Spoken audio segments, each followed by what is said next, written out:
cancers after neoadjuvant chemotherapy, identifies targetable molecular alterations in the treatment-refractory residual disease. Justin?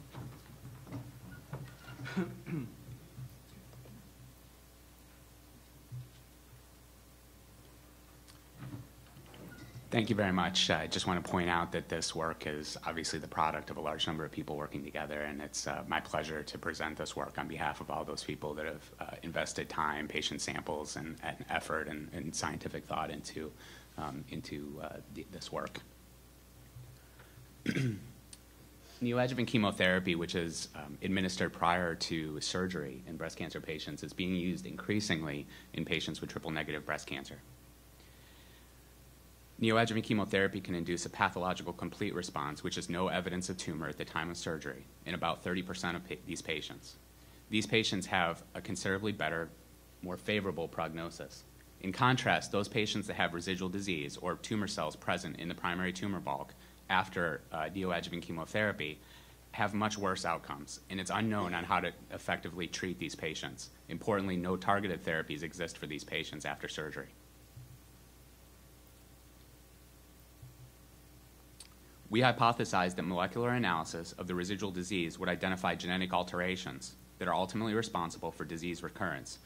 We could potentially target these molecular alterations using clinically available medications if we knew what those alterations were. We began to test this hypothesis with 114 clinically defined triple-negative breast cancer patients that had residual disease after neoadjuvant chemotherapy. We performed integrated molecular analyses, including protein expression of immunohistochemistry in 112 of 114 patients. We performed next-generation sequencing in 81 patients, and we performed gene expression analysis for 450 selected genes in 89 patients.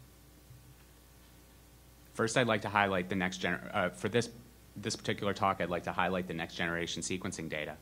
We looked at 182 oncogenes and tumor suppressors, which this sequencing was performed in a CLIA-certified lab performed by Foundation Medicine in Cambridge, Massachusetts. Data were valuable for 81 of the 114 tumors, with sufficient coverage to determine copy number alterations in 72 of the patients. We had very good median depth of coverage in our assay. Shown here in the bar chart are the recurrently altered genes that we identified within this cohort. By far the most commonly altered gene is P53. This is known to be commonly mutated in triple-negative breast cancer. The next two most common alterations were amplifications of the MCL1 and MYC locus. Both of these oncogenes were altered in greater than 30% of patients. Next, we identified there were a large number of genes that had recurrent alterations that existed somewhere between 5 to 20% of the patient population. Importantly, this bar chart is not all-inclusive. There were even more genes that were altered in several patients, or maybe only even one patient within the data set. This heterogeneity highlights a need for personalized medicine within this subgroup. Because of the diversity of lesions we identified, we attempted to organize these mutations or amplifications into clinically targetable pathways in triple-negative breast cancer. These consisted of the PI3 kinase pathway, which could be potentially targetable with PI3 kinase or mTOR inhibitors, which are navigating clinical trials. The DNA repair pathway, which could be targeted using DNA repair agents, such as cisplatin or PARP inhibitors. The RAS-MAP kinase pathway, targetable with RAF or MEK inhibitors. The cell cycle pathway, which could be targeted with CDK4/6 inhibitors or mitotic spindle inhibitors. And we detected selective amplification of selected growth factor receptors within this cohort, which could be targeted with individual RTK inhibitors or receptor tyrosine kinase inhibitors. Importantly, 90% of all patients had an aberration in at least one of these pathways.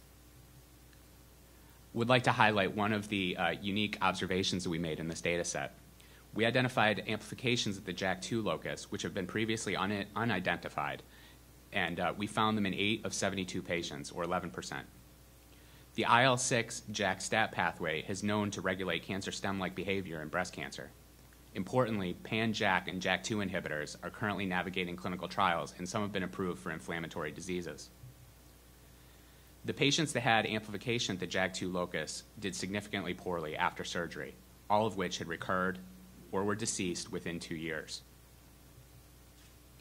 Interestingly, IL-6, which is the cytokine known to activate the JAK2 pathway, was significantly highly expressed in those patients that had amplification of the JAK2 locus.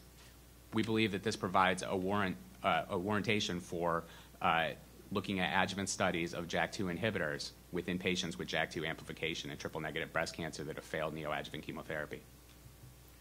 In conclusion, targeted next-generation sequencing of the residual disease revealed that 90% of patients have alterations which could be clinically targetable in postoperative trials.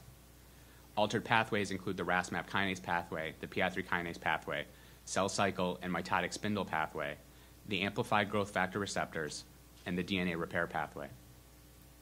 These data provide a targetable catalog of the alterations present in the residual disease of triple-negative breast cancer after neoadjuvant chemotherapy, and we believe that they support genomically driven adjuvant trials in this patient population.